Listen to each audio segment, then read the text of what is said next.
सीतापुर के grass farm में आयोजित 15 जिलों के बूथ अध्यक्षों को रक्षा मंत्री राजनाथ सिंह ने संबोधित किया व उनमें जोश भरते हुए विपक्षी पार्टियों पर हमला भी बोला। कार्यक्रम में पहुंचने पर उनका भाजपा के पदाधिकारियों ने भव्य स्वागत किया। रक्षा मंत्री ने दीप प्रज्वलित कर पंडित दीनदयाल व श्याम प्रसाद मुखर्जी की प्रतिमा पर पुष्प भी अर्पित किया। उनके साथ डिप्टी सीएम दिनेश शर्मा, प्रदेश अध्यक्ष स्वतंत्र देव सिंह, संगठन मंत्री सुनील बंसल भी पहुंचे थे। भीड़ देखकर रक्षा मंत्री ने कहा कि 2022 में फिर से बहुमत से बीजेपी की सरकार बनेगी। इस दौरान कार्यक्रम को प्रदेश अध्यक्ष स्वतंत्र देव सिंह, डिप्टी सीएम दिनेश शर्मा, कानून मंत्री ब्रजेश पाठक, जल शक्ति मंत्री महेंद्र कुमार सिंह, केंद्रीय राज्य मंत्री कौशल किशोर से बूथ अध्यक्षों को संबोधित करते हुए क्या कहा, आप भी सुनिए। मित्रों, एक बूथ का अध्यक्ष प्रधानी चुनाव के बाद मिला। मैं कहा आजकल तुम्हारा बूथ कैसा चल रहा है? उसने कहा मैं प्रधान हो गया। हम ये प्रधान कैसे प्रधान हो गए? बोला भाई साहब, बूथ अध्यक्ष जब हम बने थे मैं एक रचना बनाया, योजना बनाया। हम के क्या बनाए? बोले गांव में जब मैं निकलता था तो जितने बुजुर्ग थे सभी का पैर में छूता था। हम की और क्या करते थे? बोला हम गांव में हम अपनी बूथ कमेटी के साथ प्रातः काल प्रभात फेरी लगाते थे। हम के प्रभात फेरी में क्या करते थे? बोला राम राम का जाप करवाते थे, जय श्री राम, यानी गांव में प्रभात फेरी करवाते थे। हम की और क्या करते थे? बोला महीने में एक बार स्वच्छता अभियान करते थे। और इसका यह परिणाम रहा कि गांव वाले हमें सब प्यार करने लगे। मैं साधारण परिवार का था और गांव वाले कहे कुशवाहा लड़का था। गांव वाले कहे कि चुनाव लड़ जाओ, और चुनाव लड़ गया और उसको प्रधान बना दिया गांव वालों ने। यह बूथ अध्यक्ष मेरा था। मित्रों, इसी तरह राजनीतिक दल के हम सब भारतीय जनता पार्टी के कार्यकर्ता हैं। हम एक कार्य पद्धति है, हमारा एक सिद्धांत है। हमारे अंदर सरलता होता है, विनम्रता होता है, नम्रता होती है। उसके आधार पर संगठन हम चलाते हैं। हमारी कार्य पद्धति है अपने संगठन का। और मित्रों, लोग राम को नकारते हैं। जय श्री राम का नारा लगाने में लोगों को संकोच होता है। लोग कहते हैं जो तूफानों से टकराए उसे इंसान कहते हैं, जो इंसान से टकराए उसे शैतान कहते हैं, जो शैतान से टकरा उसे भगवान कहते हैं। इसी तरह आतंकवादियों ने चैलेंज दिया हिंदुस्तान के अंदर कि भारत मां का नारा या तिरंगा झंडा जो फहराएगा, कोई भी अपने मां का दूध पिया हो तो तिरंगा झंडा फहरा के दिखावे। उस समय संगठन में काम करते थे एक गरीब परिवार में जन्म लेने वाला, चाय बेचने वाला बालक। उसने कहा मैं अपने मां का दूध पिया हूं, मैं तिरंगा झंडा फहराऊंगा और भारत माता का जय का नारा लगाऊं। मित्रों, वही नौजवान श्रीनगर के लाल चौक पर तिरंगा झंडा फहराता है और भारत माता की जय का नारा लगाता है, और आतंकवादी देखते रह जाते हैं। और देश का प्रधानमंत्री बनता है तो पाकिस्तान के अंदर घुस कर आतंकवादियों को मारने वाला कोई है तो भारतीय जनता पार्टी का अपना कार्यकर्ता है। मित्रों, मैं आप सबको कहना चाहता हूं कि वो समय को अगर हम याद करें तो उस समय माननीय राजनाथ जी ने एक नारा दिया था और कहा था कि प्रति मतदान 20 जवान। और प्रति मतदान 20 जवान का जो नारा था वो आज भी हमारा बूथ का कार्यकर्ता उसी मजबूती के साथ में लेकर चल रहा है। और एक और मैं प्रसंग को बताता हूं कि हम लोग युवा मोर्चे का एक कार्यक्रम कर रहे थे। माननीय सुंदर सिंह भंडारी जी ने युवा मोर्चे के कार्यकर्ताओं से पूछा कि ये बताओ आपकी चुनाव में भूमिका क्या होगी? तो हम लोगों में से बीच में एक पदाधिकारी खड़े हुए और उन्होंने कहा कि जहां पर कम वहां पर हम। ये बूथ के कार्यकर्ता के लिए मैं आह्वान करता हूं कि जहां पर कमी होगी उस कमी को पूरा करने का काम कोई करेगा तो बूथ अध्यक्ष और उसकी टीम उस काम को पूरा करने का काम करेगी। और आप एक प्रहरी हैं, एक चौकीदार हैं, इस उत्तर प्रदेश में लोकतांत्रिक मर्यादाओं की स्थापना को करने वाले चौकीदार हैं आप लोग। आज विभिन्न प्रकार की शक्तियां चारों तरफ से घूम रही हैं, जो उत्तर प्रदेश में लोकतांत्रिक परंपराओं के संवाहक जो भारतीय जनता पार्टी की सरकार है, उसके खिलाफ दुष्प्रचार करके विभिन्न प्रकार के बेमेल गठजोड़ और उन गठजोड़ों के माध्यम से दुष्प्रचार का एक चक्र चल रहा है। और ऐसे समय अपने बूथ के अध्यक्ष का, बूथ के पदाधिकारी का और अपने पन्ना प्रभु का और अपने जो हमारे सेक्टर की टीम है उसके कर्तव्य और दायित्व बढ़ जाते हैं।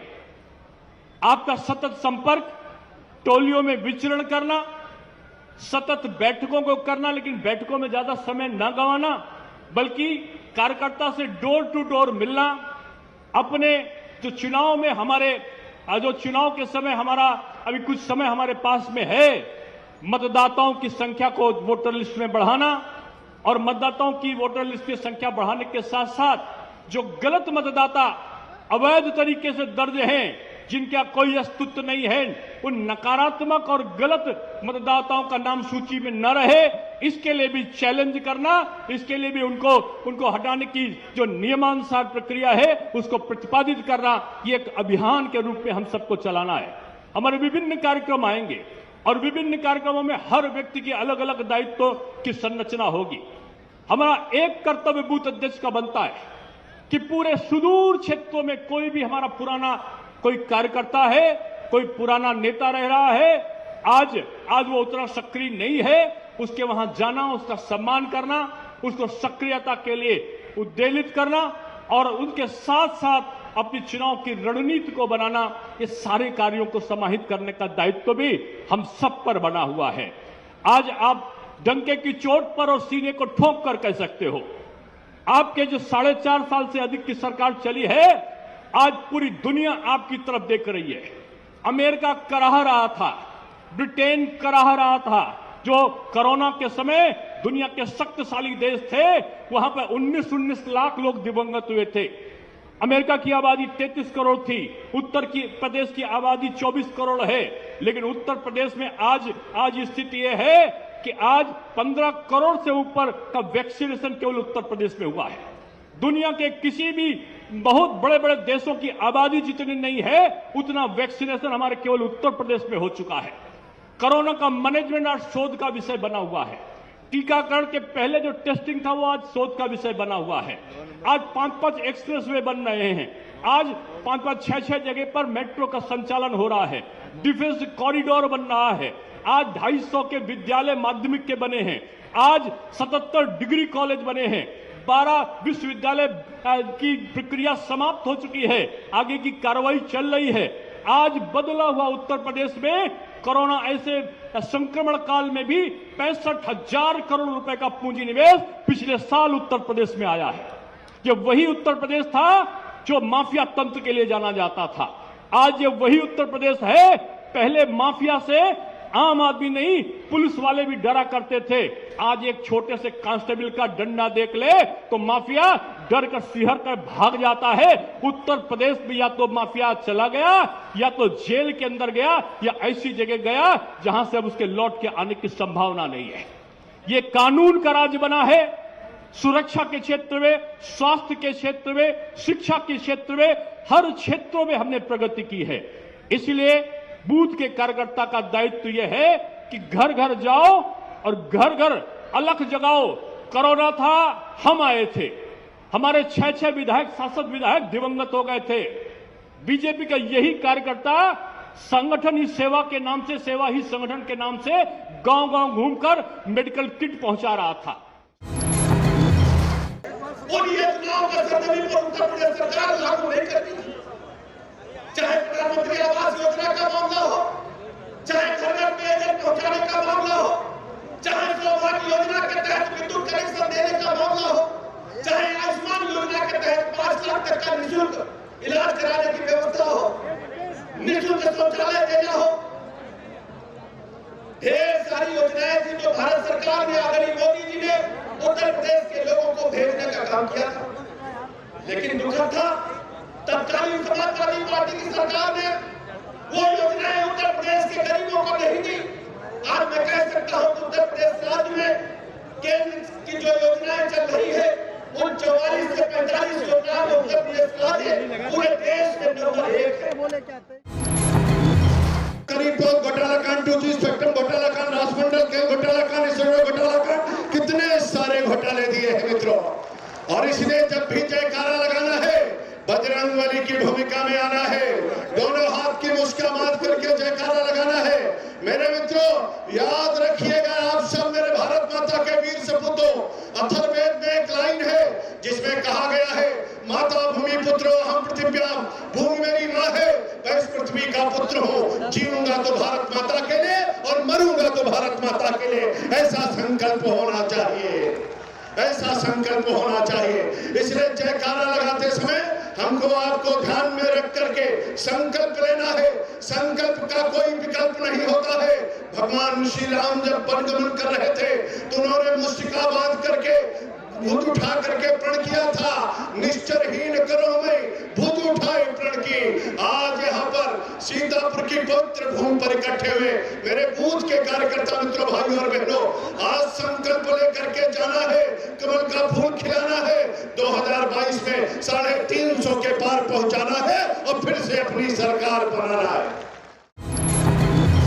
आजादी के अमृत महोत्सव के उपलक्ष्य में सन 2022 तक हिंदुस्तान में एक भी कच्चा घर नहीं रहेगा। जिनके पास कच्चे घर हैं सबको हम पक्का आवास दे देंगे।